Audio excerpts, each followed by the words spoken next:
Okay, guys, we're back. We're getting ready to go live here with the top 8 of the Star City Games Maryland Standard State Championships from Titan Games and Hobbies here in Lutherville, Maryland. I'm Zach Gallegos, joined by...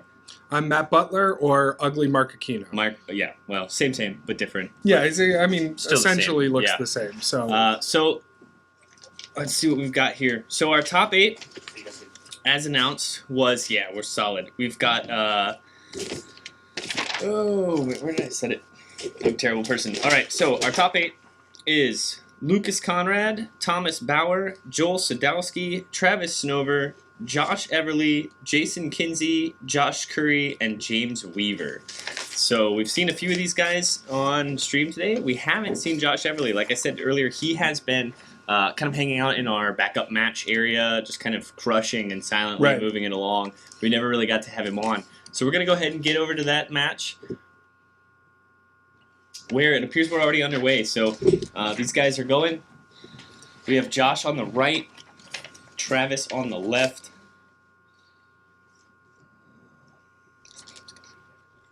Yep. Just do Travis S. All right, so we have Travis. Here's Josh. Everly's list looks like Jess Guy.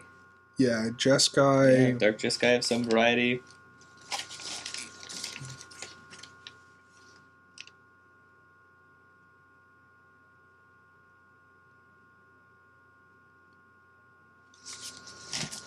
Alright. Yeah, okay. So, Dark Jess Guy of some variety going strong here against the Teamer Beats, if I remember correctly. Let's see if I can find it here. It's John. Alright, Travis. Oh, no, Travis is the dragon, like the 4-color dragons. He's the one with Ramoka, Ojitai, Atarka. Well, I'm excited to see Travis's deck then, because that seems like it's going to be he's got three Sarkin Unbroken in the main. The Sarkin ult is pretty gross.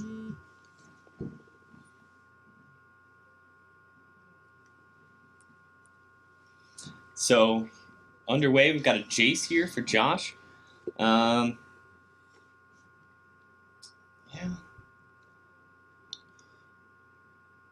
Untab. Let's see where this goes. Okay, so Spirit Haven. Going to go ahead and Crater's Claw as that Jace away now, respecting the ability of Jace to just take over the game. Totally.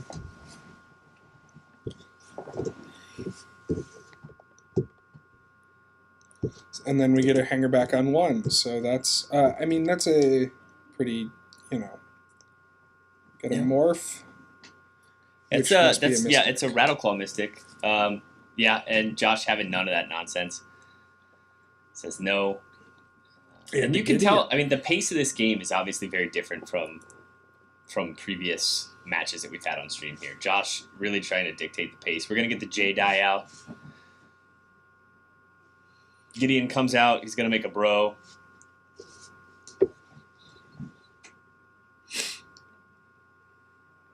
So Ojitai's command looks like a Dig Through Time and a Jeskai Charm in hand.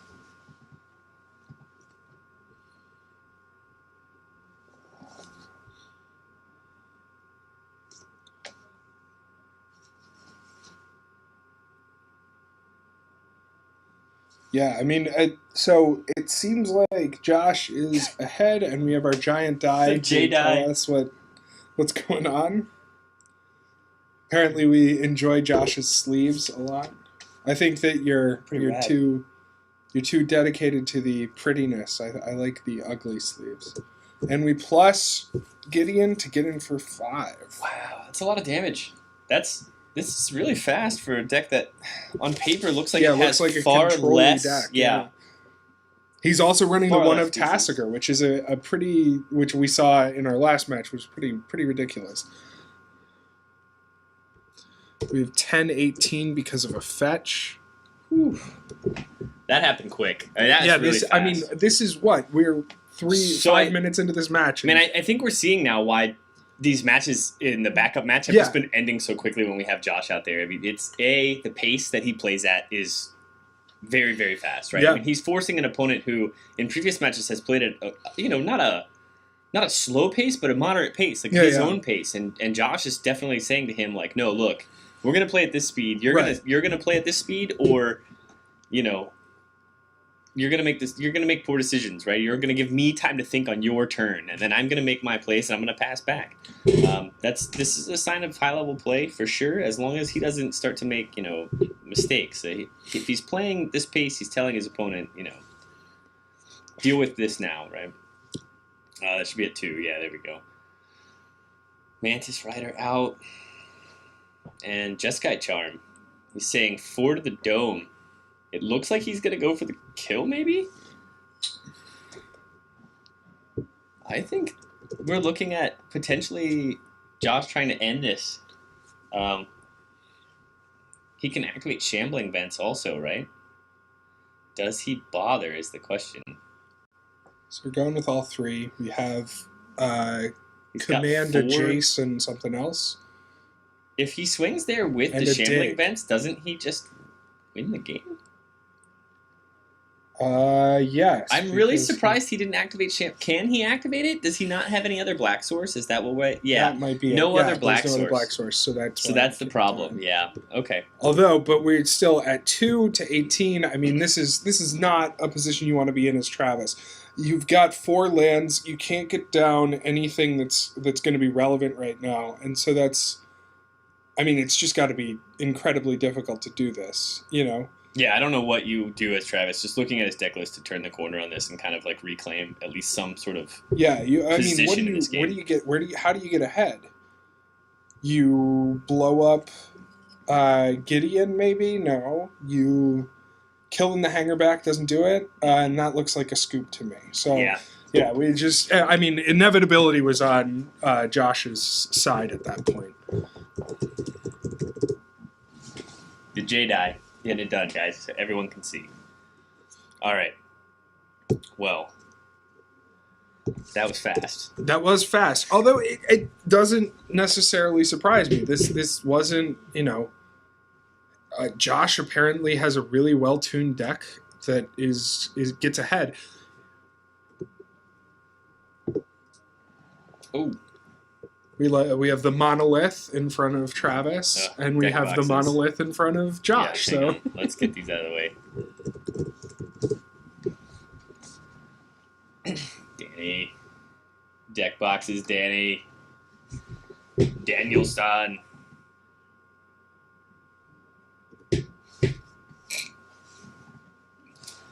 Everyone very secretive. Yeah, well, we want to make sure that we're as far back from the camera as possible. Absolutely.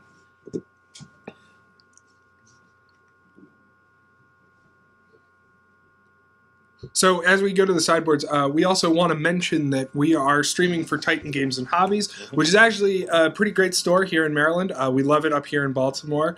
They also have a blog that is being constantly updated with articles as well. You've written several articles for this. Yeah, I do. I do legacy content primarily, actually exclusively. There's not really much else that I would feel comfortable enough writing about. But yeah, so we have a lot of blogs that go up for all kinds of stuff. I mean, they've got Warhammer, they've got Malifaux, anything that you can play here at Titan Games and Hobbies, and we do a lot of games. Anything you can think of. I mean, and also you should absolutely come up and stop by the store sometime. We have a fantastic group of people. The community here is fantastic, and everyone who works here are spectacularly nice people.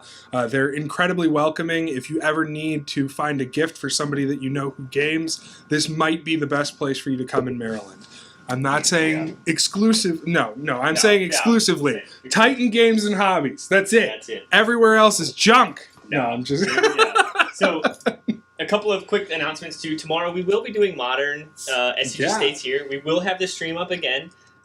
Same system, same everything else. But in addition to that, if you guys, let's say you don't have a Modern deck, that's totally fine. Come on up anyways. We're going to be running side events. We actually have some Modern Masters drafts that are going to fire.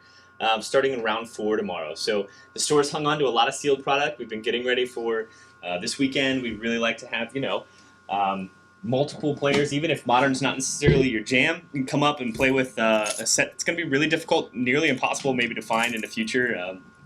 Yeah, well, and I mean, drafting here is great. You usually have a really good competition. It's one of the best stores in this area of the country. So.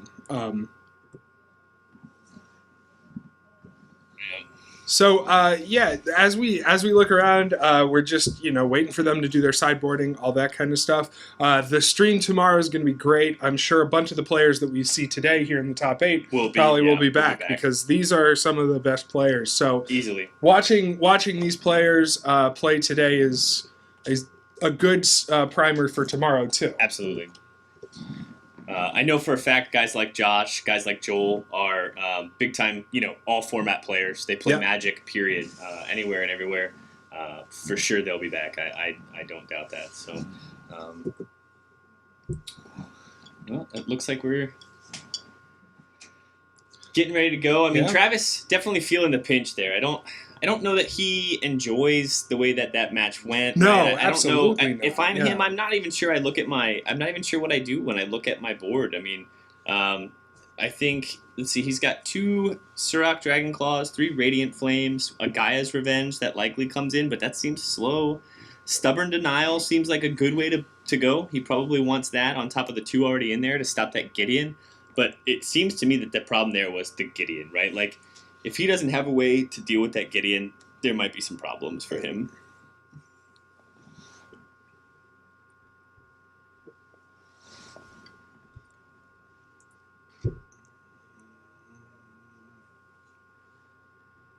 Meanwhile, Josh, I don't know. The control side is so. He saw almost nothing too. Yeah, exactly. He's like, okay, well, he's on some sort of teamer list. That's essentially the one conclusion that you can make. So it's very difficult for him to do anything proactive. I guess. I mean, he's got a Dispel, he's got a Rending Volley, a Negate, an Ujatai, a Tragic Arrogance, 2 Disdainful Strokes, which might come in just to prevent something, Surge to Righteousness, and 2 Radiant Flames and 4 Arishan Clerics. So, I mean... That's a lot of red hate, though. That's like a lot exactly. Of red hate. So, I mean, he didn't see Travis play stuff early. Maybe he's assuming that this is going to be... a little easier, or that they're big things. So maybe he takes his curve down. I don't know. Yeah, he looks like a Jace. Turn 2 Jace is where you want to be. I would say he definitely sideboards very conservatively. Yeah. I mean, you're not going to change a whole lot because whatever you got in game 1 worked. Right, and you didn't see anything. There weren't a lot of answers. Is that a Sagu Mauler? Yes. So it looks like he brought that in from the side. He can morph the Sagu Mauler, I guess. Is that He's showing him Dramoka, for the Draconic Roar. Ew. So that's 16 on Josh's side. Yeah. Because Draconic Roar is pretty cool when you get that.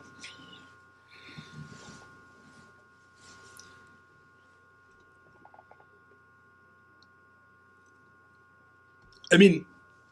I still don't think Josh is in a terrible position, even with that 16. He's now used a piece of removal on something that's not going to do damage. Having the Jace is great. Well, it's not going to do direct damage. Right, but having the Jace to create card advantage is great, but at least he got rid of something that could kill one of his other threats, right? Good chat saying Sagu Baller. That's awesome. Sagu Baller, though, you have to assume this deck's running Crackling Doom, right? Like... And he's it's so big and fun. But it's hexproof. So it is hexproof, yeah. I guess that's cool, but Crackling Doom is everywhere. Well, but it can also come down on turn 3 if you need just a blocker. I wish Morph were better in Standard. I think if Morph had been pushed a little bit more, it would have been really cool to see some really interesting morphs. Well, Megamorph got huge, right? But that's because Den Protector is ridiculous. And it recurs, yeah. Yeah, having regrowth on a body is real good. Yeah. No doubt.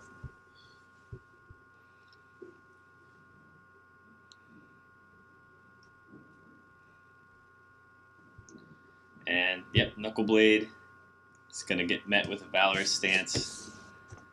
And let's update this stuff here.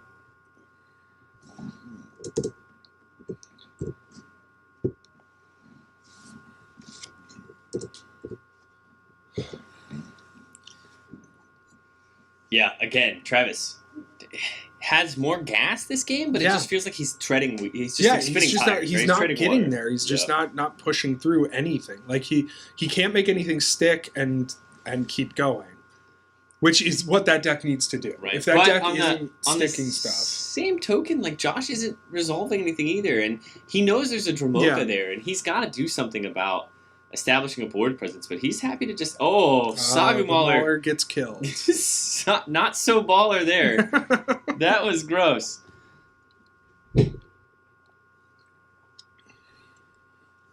So I think it's interesting. Fiery Impulse, easily one of the best commons in absolutely for limited play. Oh, absolutely. 100%. Like hands down. But now I've seen how many copies of it today, making a real presence in a constructed format. So that's kind of cool, Yeah, well, and it's also,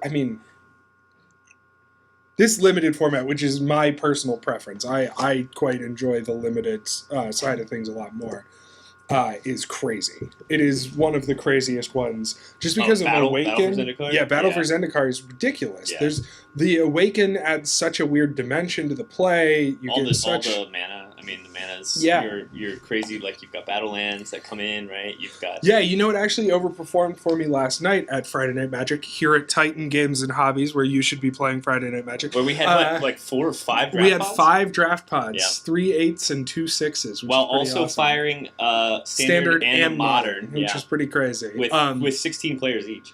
I got the green tap land. The green enters the battle tapped, find another land and put it on top. Yeah. And so I ran 5 colors and could do it because I kept finding lands all the way through. So I had 5 colored good stuff throughout my whole deck, and it kept working. Yeah. Yeah, it's the only... Lightning Bolt is good, right? Yeah. Like, 1 mana, 3 damage to a creature. Mm-hmm. It's good.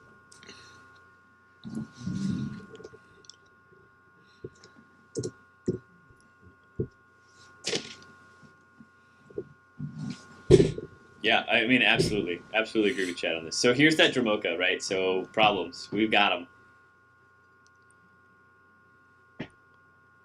Yeah, so we're being told 2 weeks ago was 70-plus people here just for draft. That's a guy has revenge.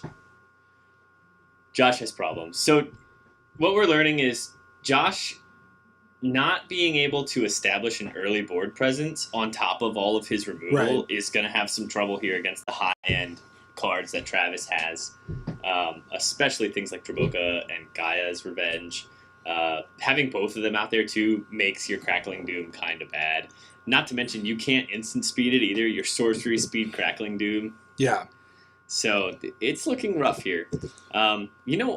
We haven't seen a lot of like planar outbursts out of the sideboard or anything like that for these Jeskai decks. Yeah. Not even like a singleton copy. Radiant Flames isn't going to do it here, It's funny because sweepers have kind of completely gone by the wayside. Yeah. We saw Planar Outburst being played this morning, maybe? Like early on, but I think I've only seen it cast once today, and that is a Dragon Master Outcast, which is by far my favorite card of the day. I think it's insane. Like a 1-drop that's just like, here, spit out 5/5 dragons. Like, hey, don't mind me, I'm just going to sit here and vomit 5/5s. So we slam down 2 tokens, make sure that they can't do anything. Oh, yeah, it's looking bad. I'm not sure Josh wins this one. Yeah, looks like we're gonna go to a game 3 here, guys. Yeah, that's that. That's game 3. All right. So what we learned here is Josh absolutely needs to establish that board presence early. Yeah. Without that, it's gonna be tough. If he can't get in enough damage or get on enough stuff. The Gideon is key. Yeah. The Gideon is so huge for him. Well, and getting out a threat early that Travis can't deal with, because any of the big threats he can't deal with. If he gets out a Tassiger, that would be ridiculous for him because what does Travis have that can really remove it quickly? Crater's Claws, you still have to get up to the mana.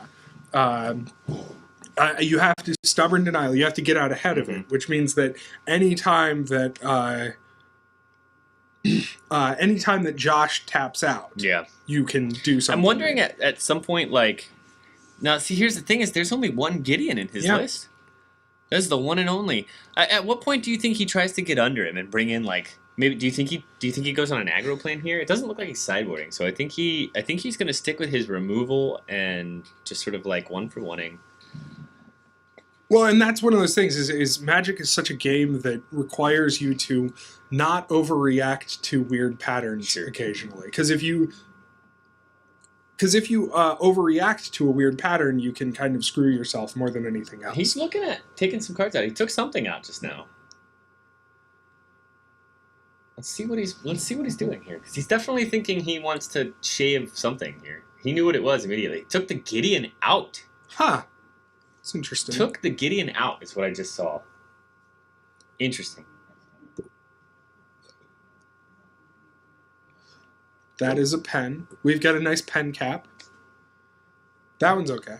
That's a good shot. So yeah, I mean, the other thing for me is, this is as a limited player who mostly plays Friday nights, the mentality of these players is such an interesting thing to me.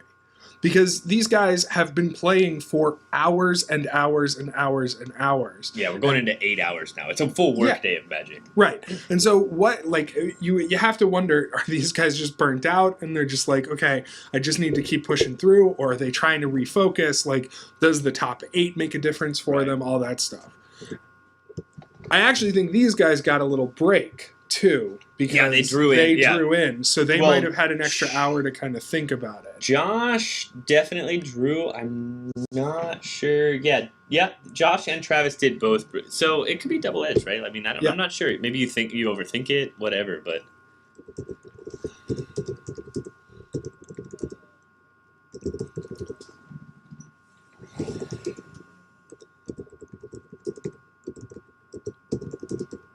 So...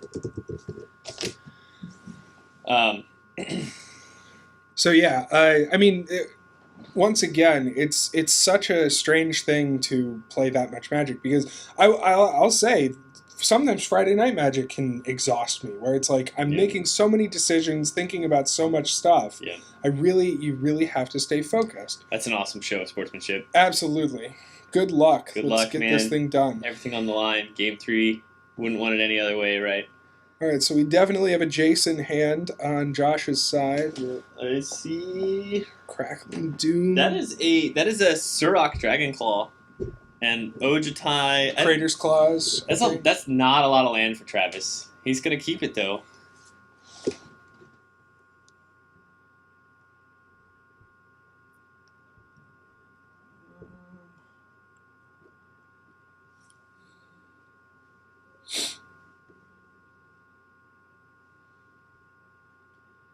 So back into the game here.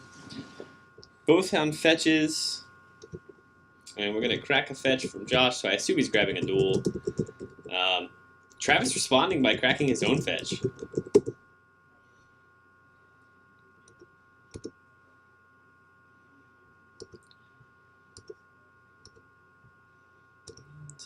So we've got 19 all here. Get that updated in just a second. Yep. Travis grabbing a Prairie Stream. Josh looks like he's grabbing the blue-black. Is that what that is? I can't. Glare is a little busted up here, guys. Sorry. So it looks like Joel Sadowski has beaten Jason Kinsey in our 4th place round. So Joel will be moving on to the semis. So yeah, over here at table 4. So so Joel in the semis. Not surprising from our Baltimore representative for Team USA. Super awesome. So that's it. Yeah, Sunken Hollow was the grab for Josh there. So and we get the Jace on turn. It's every time, man. Yep. Always have it. Always. I mean, yeah, you get such a thing. Like, Jace is such a ridiculous card at this point. The fact that he has gone up to, what, 70 now? Something like that? He's higher. He's closer to 90. He's closer to 90 now? He's at, like, Jace the Mind Sculptor range in price. That's but he's seeing play in every format. Yeah. And in some of the Eternal formats as, like, 4-ups. Yep. It's insane. Who knew, like, you know, being able to loot and, oh, by the way, have state-based Snapcaster mages was good, right? Who knew? Yeah, speaking personally, I cannot wait for Jace to be consumed by the Eldrazi in the next set, so that we don't have to have so we don't have to play with him anymore. You broken, dude. Oh, man. Oh, and we flip it. Oh, no, he's just checking to see what happens if he flips. Yeah, he wants to see. Yeah. Wait, what does it do again? Degenerate crap do you do to me if I flip it?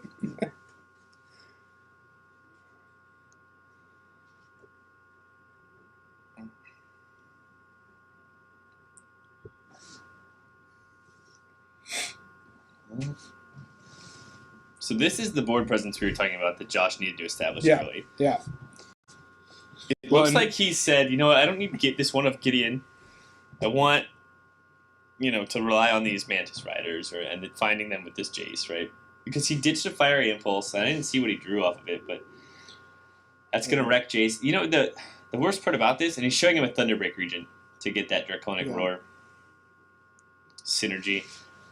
But I think it's just Ojutai's command makes that card kind of bonkers, man. And sorry, guys, that was wrong. You know, you just bring back so much stuff, right? With it, you could bring it back. That command got really, really good, right? It's basically standard legal cryptic command at this point. And easier to cast, I would argue. Like, triple blue is almost harder to cast than 2 white and a blue. Although in this standard, I think even in this, triple blue would be a little bit more difficult than you think, because it's hard sometimes in modern. Yeah. No, we have shocks, you know, to cast cryptic. So I don't know, but I definitely think, you know, it is certainly the modern version of that. It's not as powerful either, though. I mean, right? Yeah. Well, we got the Sorin now. We've got makes the vampire. Yeah, this is tough for Travis. It is. Travis goes to fetch, so we're going to get down to 12 on his side. So it's 12-13. This is one of the most even games between these two. But look at the board state, and look at Josh's hand. He's got Jeskai Charm and 2 Crackling Goons. Yeah, like. You know, it's like, sure, go ahead and play a Dromoka, you know, or go ahead and play that Thunderbreak Regent you showed me, because I'm not going to target it, you know? Exactly. Oh, and here it is. And Josh says, cool, goodbye. Cool Thunderbreak Regent, bro. Thanks for tapping out. So Josh takes 3, though, for... No, he doesn't target. He doesn't target. It doesn't target, because it's sacrifice. Right, yeah. It's an edict.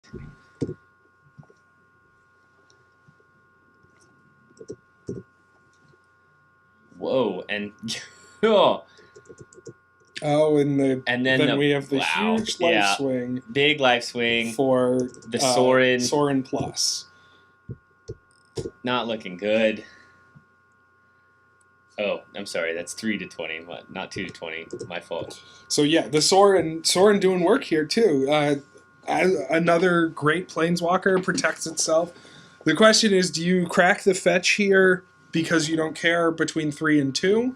Well, hang on. He goes to 11. I'm trying to make sure that this is right. He's at 13. He takes 2, goes to 11. Takes 1, 2, 3, 4, 5, 6, 7. Should he be at 4? He fetch? Did we miss that? I think that's what they're talking about now, too.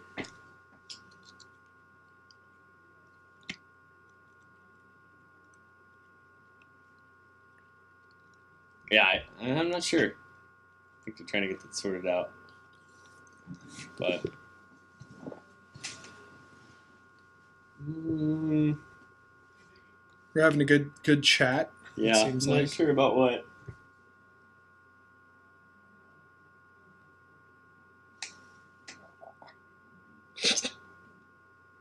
All right, and that looks like a scoop from Travis. So, Josh... Gonna take this 2-1 over Travis. All right. Okay, so that's the match that we have for now for the top 8. So far, we have Josh Everly and Joel Sadowski both advancing to the top 4. We're going to figure out who is going to join them in a second here, and we'll be right back with the semifinals for the Maryland Standard State Championship. So hang in there, guys. Thanks for joining us at Titan Games and Hobbies.